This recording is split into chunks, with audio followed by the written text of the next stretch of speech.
All right, here we go. So this is a proof of concept that I wanted to do for quite a while. And basically what I did for anatomy and physiology was I read through the textbook and did what I call story notes, which is just like really, taking quotes, but also in your own words and not really writing formally, like swearing if you need to, fun little mnemonics, just like observations too on, hey, this is cool or that's cool. And just kind of like it's like a constant stream of consciousness that is being coupled with the reading. But the way I do this is I read the textbook first, I make highlights, I make notes. Then a second time I'll go through that chapter and I will write through these story notes. So really this writing all of this is the second time that I've seen all this content. So this is my proof of concept of going through this a third time, committing this stuff to memory, and also saving this stream of consciousness in video form that I can then listen to later, kind of like a podcast. So when I do start PA school and I do need to refresh myself on any A&P, that I'll be able to listen to this. And I think looking at this information from different ways, by reading, by typing and writing, and then by talking about it, recording myself, I think that's a great way to commit this stuff to memory and truly learn. So we're going to hop right into it here. This is anatomy and physiology, and this is chapter 1. So we're just going to kind of talk through my story notes here. The big thing in this textbook that they talk about was, as you're reading, look at the images that they're talking about, which isn't always the easiest thing, because what they're talking about isn't always, the image isn't always on the same page, because you have these big images like this on the left, you have these images here, this whole page is images, but they don't talk about this on that same page. So that can be kind of challenging, but that is a really good strategy. That's in 1-1 here. So of course, anatomy is the study of the body structures and the physical relationship among those body structures. And the physiology is all about function. So it's form and it's function, right? Anatomy can be broken into a bunch of different subtopics. You have gross, or that macroscopic anatomy. You have what's called surface anatomy, which I really like. There's a lot of bones like the medial ends of your clavicle here, like your sternal notch, like the acromion, where your humerus, your scapula in the back, your legs, a lot of parts of your tibia and your fibula you can palpate. I really like that stuff because you're learning on yourself. And if you're in a test, you're on an exam, you can use yourself, you can feel your intercostal spaces, you can feel your ribs. So I think that's really cool.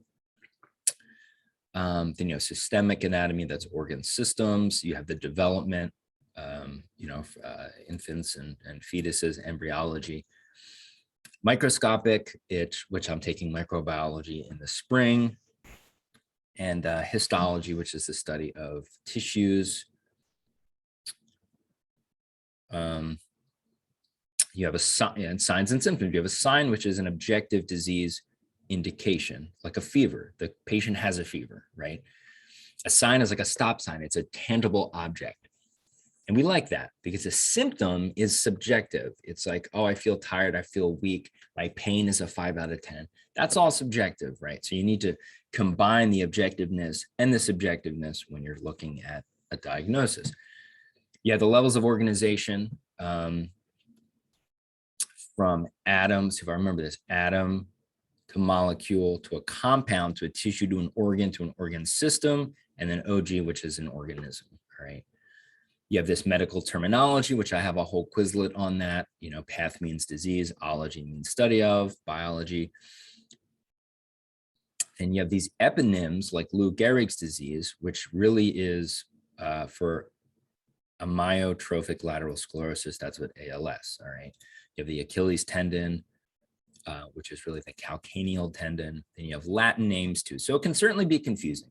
All right, so the first image of this entire subject of anatomy and physiology, you have these anatomical landmarks. Anacubital, that's something you'll hear about EMS and in the hospital all the time.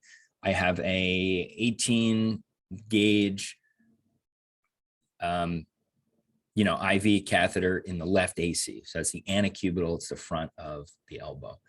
So some interesting things that I kind of circled, and this is a screenshot from my textbook that I use in Apple Books on my iPad. I kind of circled the ones that I'd never really heard of before. Palmar is the palm of the foot. Plantar is the sole of the foot.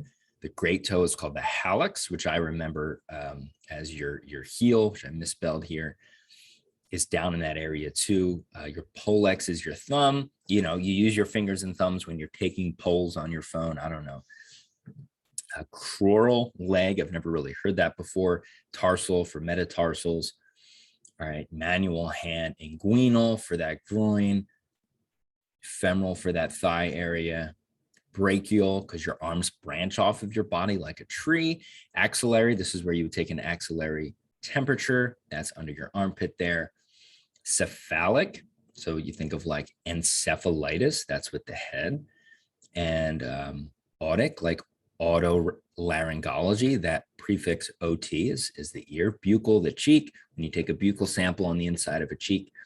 All right. Acromial, that shoulder up there where the humerus sits. Dorsal on the back, like the dorsal fin of a dolphin. So a lot of different things here. All right. And the thing that I get tripped up on is like chest versus thorax versus abdomen. And take note of pelvic versus pubis. So pubis is just where, what did I say? Pelvic versus pubic. Oh, pelvic, so is a little bit superior to the pubic area, where the sexual organs are. Mental is chin, which is pretty mental. Never really heard of that one before. You stroke your chin when you were thinking. There you go. Anacubital olecranal is the back of the elbow. You have the popliteal, which is the back of the knee. So the olecranon, I remember, we'll get into this when we talk about bones, is how do you know olecranal is the name of the elbow? You'll just know. UL, ulna. So the ulna is what makes up the olecranon, all right, not the radius. So again, thorax is just the chest, and then the abdomen is inferior. So the thorax is just going to be pretty much above the diaphragm, and then the abdomen itself is going to be below that, okay? So cardiothoracic is up in that upper, the whole thing, I guess you would call the trunk. You have abdominal and you have chest pain. Those are two different things. So all the organ systems you have here, they spell cruel minds, which is from EMT. A&P splits out reproductive into male and female, making this 12 total organ systems. So it depends how you look at that. It's either 11 or 12. Then you have all these quadrants, which can be confusing. So NR quadrants on the upper right. Now, because it's upper right quadrant. Now we are stepping up our game here and adding in abdominopelvic regions. And there are actually 9 of those. You have the epigastric region. Epi means like above or like upon the stomach. Umbilical, which is where your umbilicus, your belly button is. Hypogastric, so you could think of that as like beneath or below. Or no, would be, below. Hypogastric. Gastric meaning stomach, so below the gastro means stomach. Inguinal, you have on the left and the right, you have your lumbar regions, which are going to line up with your lumbar vertebrae right below your ribs. And then you have, I don't understand these names, the hypochondriac. So the prefix conj probably stands for something. So it means cartilage. So I guess that's where the cartilage of your ribs are potentially. I don't know. So, oh yeah, so it's right here. Superior corners are called hypochondriac. It's called that because it's beneath the cartilage of the false ribs, chondrian's cartilage. So literally, I wrote that already there. Hypo means below. I'm going to change that to normal text.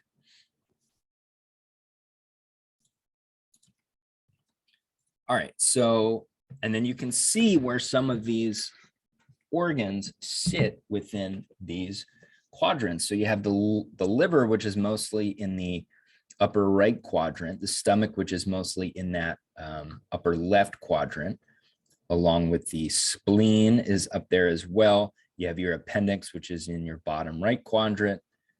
Not much going on in the lower left quadrant, but I always think of spleen, appendix, and gallbladder are kind of those like tertiary organs that each one is in a different quadrant with not much going on in the lower left. So then, yeah, we have these other references of the body, which are these planes, which are really important. And you also have these terms, which I knew from EMT, but distal, meaning away from the point of attachment, which would be the shoulder joint here. Proximal, toward the point of attachment. Lateral is away from the midline. Medial is toward the midline. Easy to remember because it starts with an M. Same thing here with the leg, proximal and distal. But you also have these here. You have cranial or cephalic, which are toward the head. Anterior or ventral, you'll hear anterior a lot more often. That's going to be towards the front of the body. Posterior or dorsal will be towards the back. And then caudal is going to be towards the coccyx, towards the, not necessarily towards the feet, because if the feet and the legs are in a different position, caudal is still going to be towards the coccyx here, all right? Then you also have, you have these planes here. So you have the sagittal plane, which this is a dumb mnemonic, but I think it cuts the breasts in half, and sagittal, breasts can sag, male or female. You know, I never forget that. So take that for what it is. Coronal, I think of like, I don't know, like sitting a crown or a tiara around the head. Coronal, crown. That's going to be also, it's called a frontal plane. So it cuts the body between the front and between the back. And then this transverse plane or horizontal is going to cut it this way. So you can think of, you know, imaging, CAT scans, MRI, taking this, especially CAT scan, taking this sectional approach. A lot of times you'll see that in the transverse plane. This actually kind of resembles a CAT scan here. All right, so then we have these body cavities here, which I really like this image, which was from one of my A&P worksheets, because it really sets this up really well. You have the cranial cavity, you have the vertebral cavity, which is where the spinal cord sits. Then you kind of have a lot going on here. You have the right pleural space, you have the left, I'm sorry, not pleural space, pleural cavity. Then you have the mediastinum, which is the center part. And you have the pericardial cavity, which is where the heart sits. Then you have the abdominal pelvic, which as a whole is one large cavity, but it is separated here. You do have the abdominal cavity, and then you have the pelvic cavity underneath of that, all right? So you can think of that as TAP. You have thoracic. Thoracic includes everything up here, right? The pericardial, the pleural, and the mediastinum. All right, you have the abdominal and you have the pelvic. So it spells TAP when you're looking at the body here. So most of our vital organs are located within these regions, and the true body cavities themselves are closed, fluid-filled, and lined by a thin tissue layer called a serous membrane or a serosa. All of our organs are suspended within these cavities. They don't simply just lie there in our body, all right? Furthermore, organs enclosed by cavities are known as viscera, okay? So you have a visceral portion of the serosa directly covering a visceral organ, all right? And you can call that a visceral serosa. That's the part that lines the organ. The opposing layer that lines the body wall or the outside cavity itself, this is supposed to say chamber, that's called a parietal serosa. So just think that V for vital closer to the vital organ, P is on the outside, that parietal serosa, okay? You can see that here on the pericardium on the right. Let's make this a little bigger.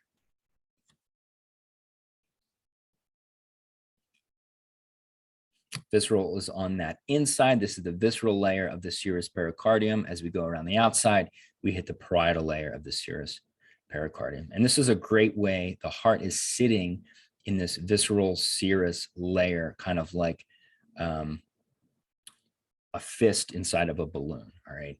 The purpose of these serosa, serosi, it's to protect from shocks and impact. So the shock will hit this balloon before it affects, you know, the heart. You can think about putting an egg in a box with a bunch of shock absorbers.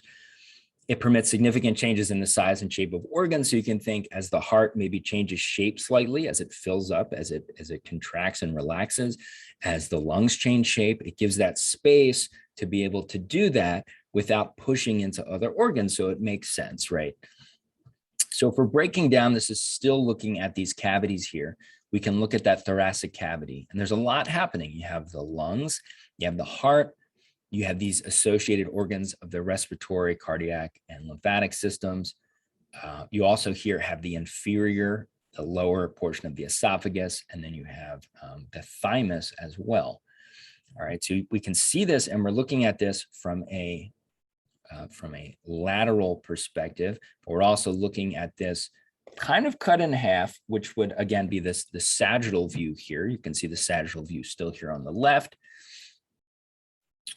And you can see now that the pericardial space is actually in the anterior and either caudal or inferior section of this thoracic cavity. So it's in the front bottom here.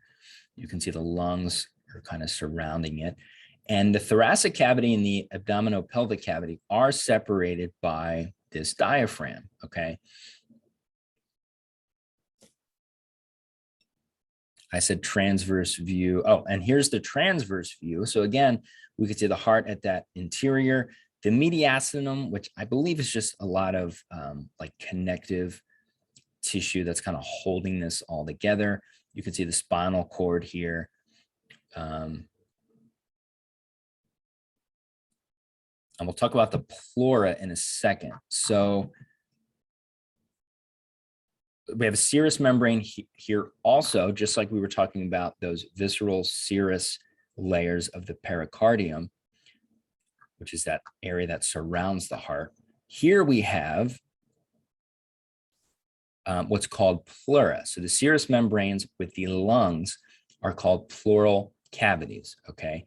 Just like with the pericardium, we have a visceral pleura that covers the lungs, the vital section, and then the parietal pleura that covers the mediastinal surface and the inner body wall, that outside part, okay? The mediastinum is a lot more impactful than we think. It surrounds, stabilizes, and supports the esophagus, the trachea, the thymus, which is part of the endocrine system / lymphatic system, blood vessels that start or end at the heart. So you could think of the aorta, you could think of the inferior and superior vena cava. A lot of really important stuff here in the mediastinum. It also contains itself the pericardial cavity, which surrounds the heart. So if we're moving inferiorly here, we're going to hit this abdominopelvic cavity. You can see the pelvic cavity sectioned off here. You also have another classification subset here, the peritoneal cavity, which includes the entire abdominal cavity, but then also some of the pelvic cavity, okay? So again, here we have another serous membrane called the peritoneum. And that again is this, I believe it's this red line here. So let's do a little recap of all these serous membranes. So again, serous membranes or serosa are thin tissue linings. They have a visceral portion that covers the organ itself and a parietal portion that covers the body wall. Between these two layers is often fluid. And you can think again of this balloon here with the heart of this. This says airspace. I guess sometimes there's fluid also. Well, this is a balloon in this example. So I think in the actual cavity there is fluid. All right. In the thorax, there are two, one that covers the lungs and one that covers the heart. The lungs, which is in the thoracic cavity, it's called the visceral and parietal pleura. The heart, which again is in that thoracic cavity, it's called the visceral and parietal pericardium. And then in the abdominal pelvic cavity, we have the visceral and parietal peritoneum. So they all start with P, unfortunately. So you just kind of have to remember that. All right. So now, again, we're in that abdominal cavity. Down here, we have the liver, stomach, spleen, small intestine, most of the large intestine. Here we can see again the quadrants that we're looking at of the body. And where are we on the left here? Probably about here. And then as we're moving further south, we have the pelvic cavity, which is the urinary bladder, the reproductive organs in that distal, or not exactly distal, I would say this would probably be the inferior. We're not talking about a point of attachment here.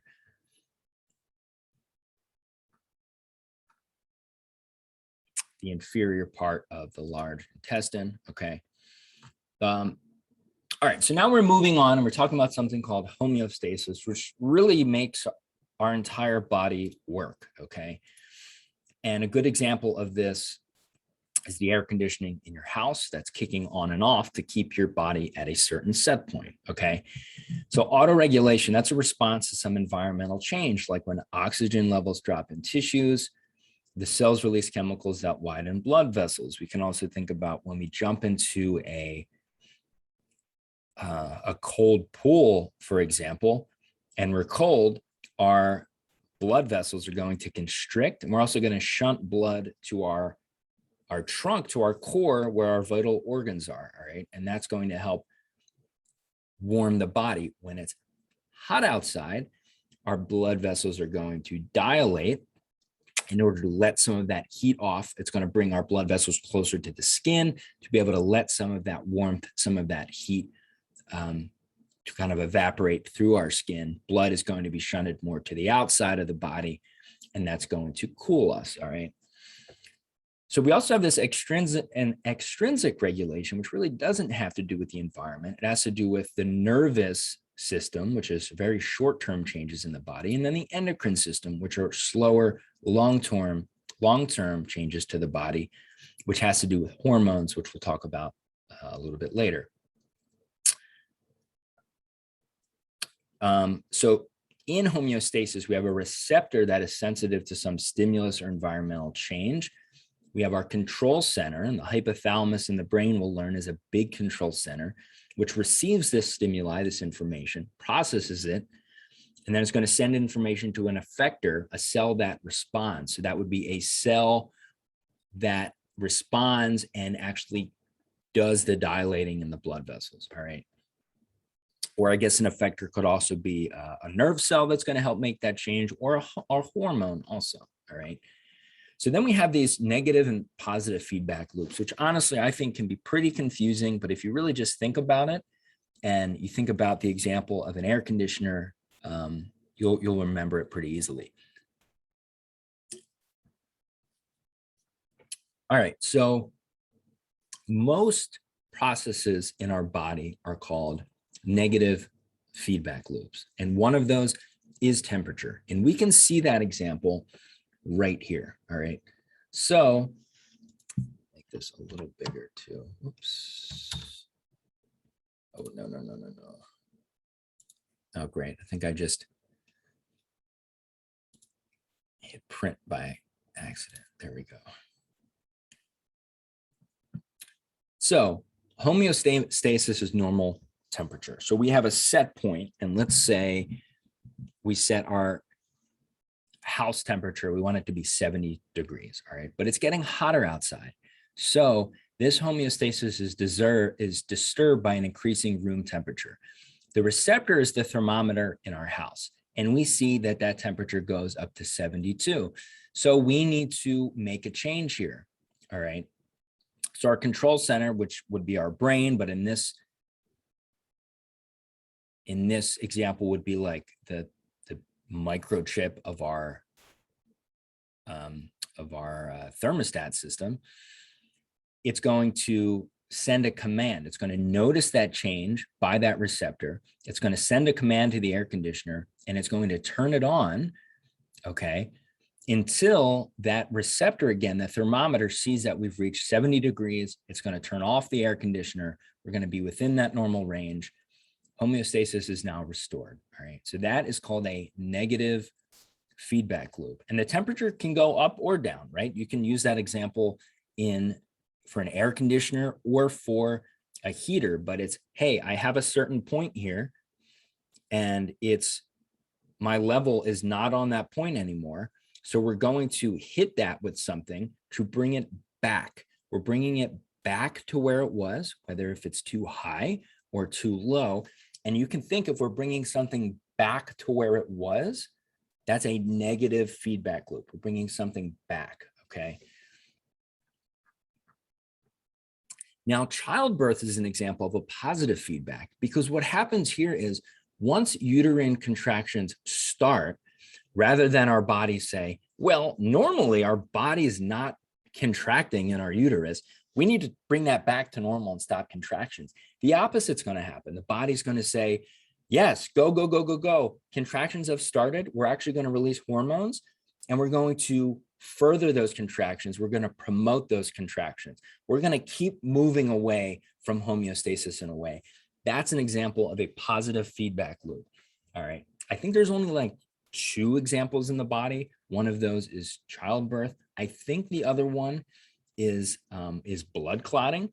Once your body realizes that you're bleeding and you need to start clotting, it's going to send a message to keep clotting, keep clotting, keep clotting, because normally our blood isn't clotting on its own, but when our body realizes that we need it to clot, it's going to send a bunch of cells and a bunch of hormones to positively affect that, to keep embracing and influencing that to clot even more, okay?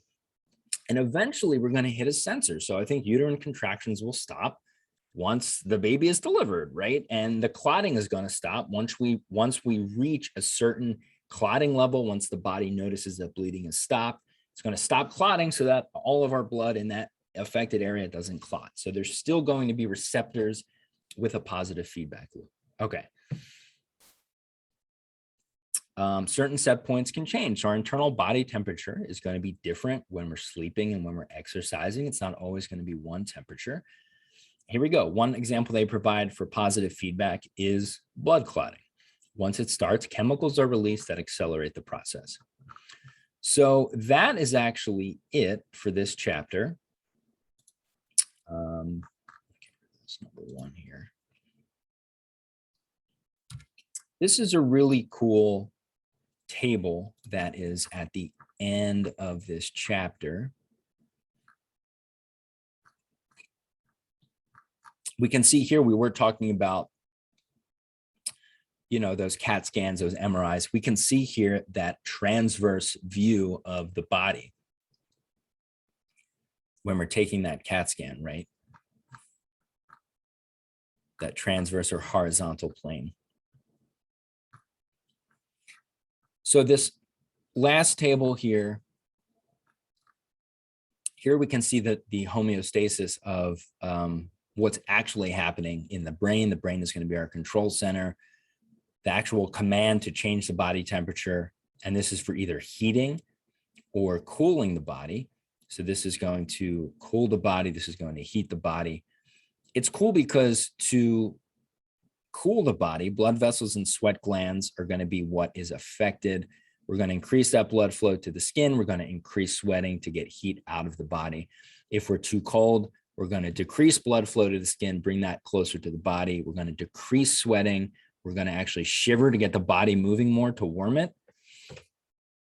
So that's pretty cool. So that's going to affect our skeletal muscles. That's why we shiver, because when our muscles are contracting and moving, they're going to be making and releasing heat. This is an example of that positive feedback loop for blood clotting. So yeah, so this last table here is the roles of organ systems in homeostatic regulation. So our integumentary system, I need to practice saying that, which is our like our hair, skin, and nails. It's going to help with heat loss. The muscular system actually has to do with heat production. The cardiovascular system has to do with heat distribution. So we think our blood vessels and our capillaries throughout our entire body is going to keep that heat distributed. The nervous system is going to coordinate all of that, the blood flow, the heat production, the heat loss. That all has to do with body temperature. Body fluid composition of what's actually in that. Our digestive system having to do with nutrient absorption, storage, and release. Cardiovascular system, that nutrient distribution. Again, the blood vessels and the capillaries distributing what's in our blood to the body. The urinary system, taking nutrients out of the body. The skeletal system actually storing minerals and then releasing. We'll see a lot of that with, I believe, calcium and phosphorus. Then it's gas levels too, right? The respiratory system, that absorption of oxygen, that elimination of carbon dioxide. The cardiovascular system transporting those oxygen and carbon dioxide molecules. And then our lymphatic system, which is going to remove, destroy, and inactivate toxins and pathogens, all right? We also have that body fluid volume, which is so important that I really want to learn more about, and that's tied into blood pressure. So the urinary system, peeing a lot, we think of like diuretics and Lasix and water pills that we give patients to help them get that water out of their blood, to lower that blood pressure. The digestive system, which can absorb water or eliminate more water in actually the feces itself, not necessarily the urine. Integumentary system, again, that loss of water through sweating, through perspiration. Let's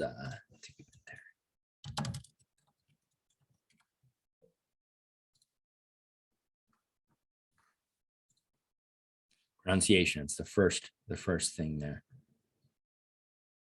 Let's see. Integumentary or integumentary.